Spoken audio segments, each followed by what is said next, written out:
Hello बच्चों, तो आ गए हम अपने चैनल की नेक्स्ट वीडियो में। तो मैं धैर्य बंसल आप लोगों का स्वागत करता हूं अपने इस चैनल रेडी स्टडी गो पे।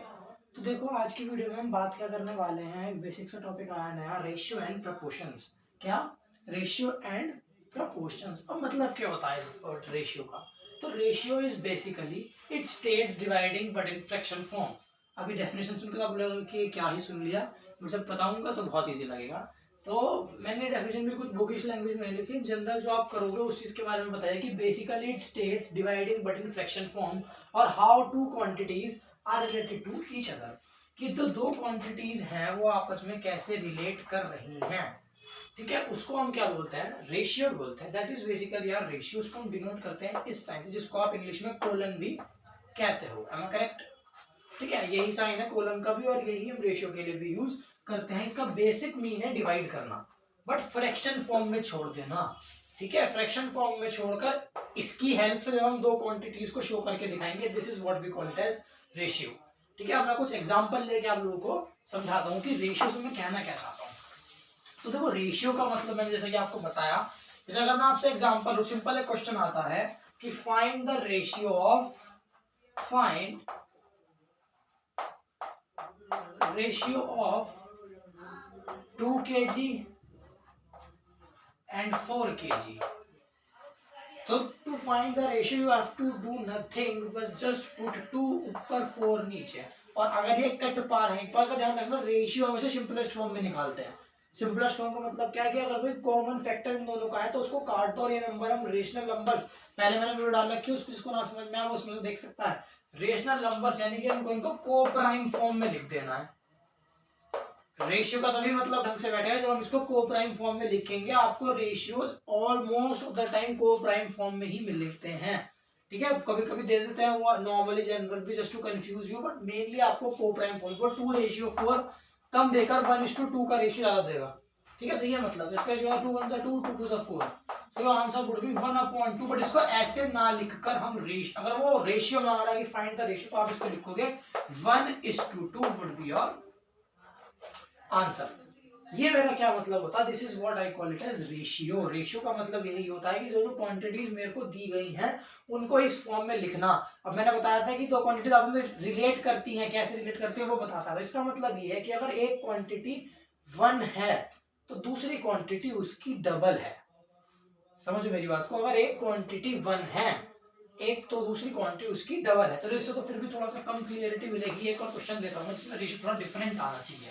ठीक है, जैसे मैं एग्जांपल लूं 120 grams and 2 kgs। Just imagine for this 120 grams and 2 kgs। अब इसमें बात आती है कि भाई ये ग्राम में केजी में, तो ये सबसे सही चीज आपको ध्यान रखनी है कि जब भी आप रेशियो निकालोगे तो हमेशा जो दो क्वांटिटीज के जिनका आप रेशियो निकाल रहे हो they must be in same units, यानी उनकी जो यूनिट्स होनी चाहिए वो सेम होनी चाहिए। ऐसे नहीं कि एक ग्राम में है एक मीटर में है, बहुत रेयर देगा ऐसा केस। अगर देता है तो वो फिर क्वेश्चन पर डिपेंड करता है, बट इन जनरल अगर आप कुछ ऐसा दिया है तो आपको ध्यान रखना है कि आप दोनों को ग्राम ग्राम में करो, दोनों को केजी किलोग्राम किलोग्राम में करो, ये चीज कंफर्म्ड है। तो मैं इसको ग्राम में करूंगा अगर, तो एज आई नो कि 1 kg is equals to 1000 grams, so 2 kg would be equals to 2000 grams. और जब मैं इनका रेशियो निकालूंगा तो रेशियो कैसे निकलेगा? रेशियो कैसे निकलेगा भाई? 120 ऊपर और 2000 नीचे। ठीक है, कैंसिल 0 से 0 कट गया, 2 6 12, 200 2 3 6 और 2 50। करेक्ट? ठीक है, अब क्या आपका रेशियो आया 3/50 and the ratio of this would be 3:50। ध्यान रखना, रेशियो की कोई यूनिट नहीं होती है। रेशियो हैज नो यूनिट, मतलब कुछ केजी ग्राम ये कुछ नहीं लगेगा इसके पीछे, बस रेशियो इसी फॉर्म से लिखकर छूटा जाएगा। अब देखो, ये दोनों को प्राइम नंबर है, कोई कॉमन फैक्टर इनका नहीं, क्योंकि कॉमन फैक्टर आएगा ही कैसे? क्योंकि जब मैं रेशियो निकाल रहा हूँ तो मैं ऑलरेडी इनको कट कर दूंगा। बहुत से बच्चों के मन में सवाल आया कि भाई ऐसे छोड़ देंगे तो क्या वो गलत होगा? वो गलत नहीं होगा, बट वो फॉर्म ही नहीं है ना स्टेट। जब आपको रेशियो निकालने का मतलब यह है कि आपको सिंप्लीफाइड फॉर्म में उन दो क्वांटिटीज के बीच में आपको ये बताना है कि क्या रिलेशन है। अगर मैं यही छोड़ दूंगा तो फिर डिफरेंस क्या देगा? जो उसने क्वेश्चन में दिया मैंने उसको लिखकर छोड़ दिया। ठीक है ना? तो जब तक आप ये नहीं समझाओगे सिंपलेस्ट फॉर्म में कि उन दो क्वांटिटीज के बीच में रिलेशन क्या है। अब इससे हमको क्या रिलेशन पता लगा कि अगर मैं इमेजिन करूं कि कोई एक नंबर 1 है, तो अगर पहली क्वांटिटी उसका 3 टाइम्स है तो दूसरी क्वांटिटी उसकी 50 टाइम्स है। इसका मतलब ये हुआ, am I clear to everybody? इसका मतलब ये हुआ कि अगर कोई क्वांटिटी, मतलब एक मान लो कोई भी क्वांटिटी मान लो 10 है, तो अगर पहली क्वांटिटी जो होगी मेरी वो 10 का 3 टाइम्स होगी और दूसरी क्वांटिटी उसका 50 गुना होगी। ये रिलेशन मेरे को किससे को कैसे पता लगता है? रेशियो की हेल्प से। इंजन आपको दूंगा, आपको भी पता नहीं दोनों के बीच में क्या रेशियो, मतलब दोनों का क्या रिलेशन है। यहाँ से पता लगा कि कोई एक यूनिट ऐसी है जिनका 3 टाइम्स करोगे तो ये मिल जाएगा और 50 टाइम्स करोगे तो ये मिल जाएगा। यही एक बेसिक ना फंडा होता है जब हम बहुत से तुम्हें ना क्वेश्चंस देंगे। जैसे वो एक मैं तुम्हें जनरल क्वेश्चन लिख के दिखाता हूँ। जैसे मैं आपसे इमेजिन करो ये कहूँ कि हमने वीडियो में पढ़ा था कि जो ट्रायंगल होते हैं उसके तीनों एंगलों का सम 180 होता है। अगर मैं आपसे कहूँ कि the ratio of 3 angles, triangle के जो है उनका रेशियो है 2:3 चलो 1:2:3 मान लेते हैं, 1:2:3 ये रेशियो दे रखा है। अब वो आपसे कहे फाइंड करो जरा तीनों एंगल्स, फाइंड करो तीनों एंगल्स, उसने ऐसा आपको दे दिया।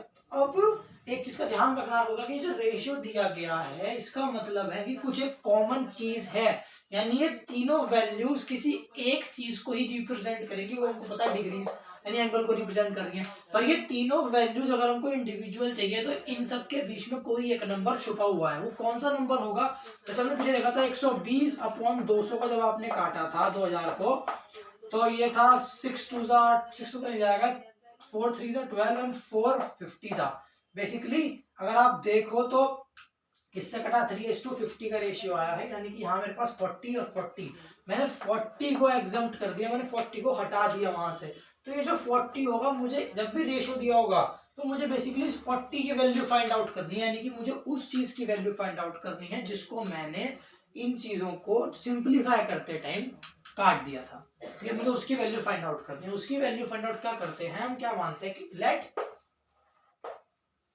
द रेशियो, यानी रेशियो मतलब जो चीज भी मैंने काटी है उस चीज को लिखवा देते, let the ratio be x.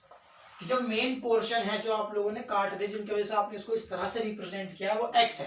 तो अगर वो एक्स होगा तो हम क्या करेंगे फिर? अब हम ऐसी बात बताओ, ये 3 आया, अगर मैं 3 की मल्टीप्लाई 40 में कर देता तो 120 आ जाता, और अगर मैं ऐसे 50 की मल्टीप्लाई 40 में कर देता 2000 आ जाता, तो सेम चीज आ जाती ना। तो इसका मतलब क्या है कि जो मेरे एंगल्स हैं तीनों वो क्या होंगे? 1x 2x 3x। सिंपल सी बात है ना। मैंने उस x की मल्टीप्लाई तीनों में कर दूंगा तभी तो मेरे पास मेन वैल्यूज आएंगी। मैंने उस 40 की मल्टीप्लाई दोनों चीजों में करी तभी तो मेरे पास मेन वैल्यू आई। तो मेन वैल्यू निकालने के मैंने मल्टीप्लाई कर दी। मुझे क्या पता है कि इन तीनों एंगल्स का सम 180 है। क्या मुझे पता है कि इन तीनों एंगल्स का सम 180 है। ये हमको सॉल्व करना था। 3x 2x 1x 6x, यानी कि x की वैल्यू क्या आ गई? 30। मतलब मेरे पास जो मैंने कॉमन पार्ट इन तीनों में से गायब कर दिया था वो क्या था? 30 था। अब मुझे तीनों एंगल्स निकालने हैं तो वो कैसे निकालूंगा? एक एंगल हो गया 30, दूसरा क्या हो जाएगा 2 into x, 2 into 30 क्या हो गया 60, और तीसरा क्या हो जाएगा 90। इन तीनों को ऐड करो, 9 और 9 180, इन तीनों का सम कितना आ गया? 180।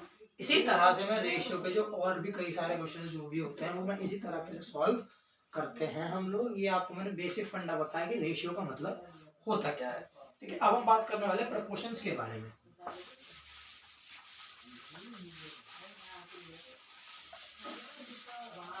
तो प्रपोर्शन का मतलब कुछ नहीं, प्रपोर्शन का मतलब यह है कि जब भी दो रेशियोज इक्वल होते हैं, जब भी टू रेशियोज आर इक्वल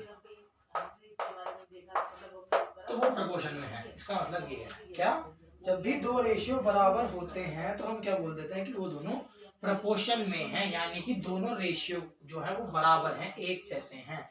जैसे कि 2:3 और ऐसी कोई रेशियो ले लो 2:3, दोनों प्रपोर्शन में, दोनों की वैल्यूज क्या आएंगी मेरे पास? सेम आ जाएंगी। इसको रिप्रेजेंट कैसे करता हूँ? जैसे कि 2:3 इन केस 4:6 ऐसे सॉल्व करता हूँ, क्योंकि ये 4:6 का मतलब भी क्या होगा? 2:3 एट द एंड। तो ये मेरा मतलब होता है प्रपोर्शन का। जब भी ये मेरे को दो वैल्यूज होते हैं तो मतलब इन दोनों का जो रेशियोज हैं ये सेम हैं, इन दोनों की वैल्यू सेम है। अगर इनको आप काटा पीटी कर दोगे किसी तरह से, आप जिस भी फॉर्म से निकालोगे, इन दोनों की वैल्यूज क्या आती हैं, सेम आती है। ऐसे केस में हम इन दोनों पोजीशंस को तो बोल देते हैं एक्सट्रीम पोजीशंस, और इन दोनों को बोल देते हैं मीन पोजीशन। क्या बोल देते हैं, मीन पोजीशन। ठीक है, ये बेसिक फंडा है प्रोपोर्शंस के बारे में कि एक्सट्रीम प्रोपोर्शन, एक्सट्रीम जो वैल्यूज हैं वो ये होती हैं, और मीन वैल्यूज हमारे बीच वाली होती है। जब भी हम इन रेशियोज की क्रॉस मल्टीप्लाई करते हैं ऑलवेज आंसर बराबर आता है। जैसे कि यहाँ भी देख लो 12 बराबर 12। ये मेरा क्या बात है, प्रोपोर्शंस के बारे में सबसे बेसिक सी बात है कि अगर आपसे कहना कि show that the ratios are in proportion और नॉट, तो आपको बस उन दोनों को अपॉन मिलाकर चेक करना, अगर वैल्यू सेम आ रही है तो ठीक। इनफैक्ट आपको काटना नहीं समझ में आ रहा तो क्रॉस मल्टीप्लाई कर दो, अगर दोनों वैल्यूज इक्वल आ रही तो yes they are in proportion, otherwise they are not in proportion. ये हमारा बेसिक फंडा है प्रोपोर्शंस के बारे में। प्रोपोर्शन होते हैं दो तरीके के, एक होता है डायरेक्ट और एक होता है इनवर्स। ठीक है, इसके बारे में हम नेक्स्ट वीडियो में बात करेंगे डायरेक्ट और इनवर्स प्रोपोर्शन का मतलब क्या होता है। तो जिसको भी वीडियो अच्छी लगी हो, समझ में आया हो, तो जरूर इस वीडियो को शेयर करें, लाइक करें और हमारे चैनल को सब्सक्राइब करें, ताकि और भी ऐसी वीडियोस आपको टाइम टू टाइम मिलती रहे और आपका हमेशा बेस जो है वो मैथ्स में तो कम से कम क्लियर ही रहे। Okay, thank you and